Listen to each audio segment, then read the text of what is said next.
కూర్చొని మీరు కాంట్రాక్ట్లు వేస్తే కాంట్రాక్ట్లు వేసిన వాళ్ళందరినీ మేము బెదిరించేస్తాం, జైల్లో పెడతామంటే ఏమనుకుంటున్నారా మీరంతా?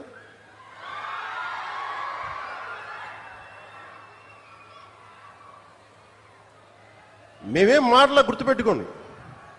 అలా బెదిరించే సమూహం ఎవరైనా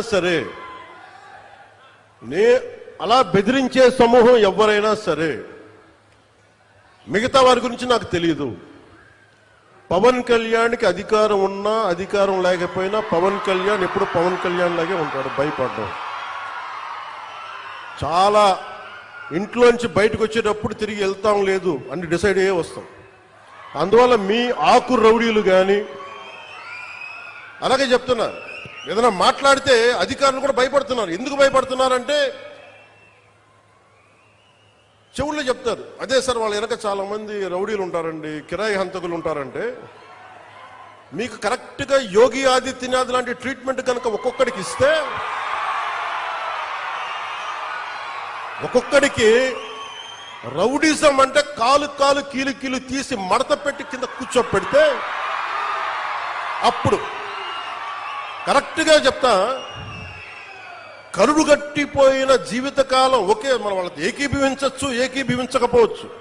నక్సలైట్స్ తోటి, వామపక్ష తీవ్రవాదులతో మనం ఏకీభవించవచ్చు, ఏకీభవించకపోవచ్చు.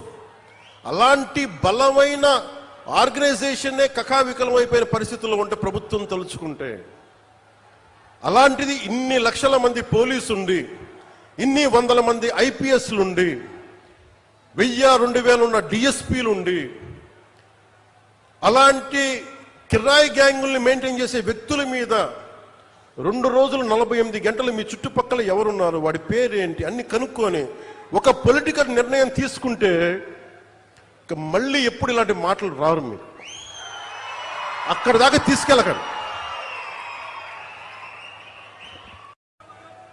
మీరు ఎవరిని ఆరాధిస్తారో మీరు వాళ్ళలా తయారవుతారు. నేను పొట్టి శ్రీరాములను ఆరాధించాను, ఒక బూర్గుల రామకృష్ణారావును ఆరాధించాను, ఒక చంద్రశేఖర్ ఆజాద్ను ఆరాధించాను. నేను క్రిమినల్స్ని ఆరాధించలా, దోపిడీ చేసేవాళ్ళని, దగా చేసేవాళ్ళని నేను ఆరాధించలా, హక్కుల కోసం పోరాడేవాళ్ళని ఆరాధించాను. దానివల్లే నేను తగ్గి 10 సంవత్సరాలు పార్టీ పెట్టి నేను తగ్గి, సీట్ల విషయంలో తగ్గి, అందరి చేత తిట్లు తింటా, ఒకడు అమ్మేశానని ఒకడు, ఇంకా దిగజారిపోయాను ఇంకొకడు, ఎన్ని ఎవరు మాట్లాడినా నేను తగ్గింది. మీకు నేను ఈ నీటి సాక్షి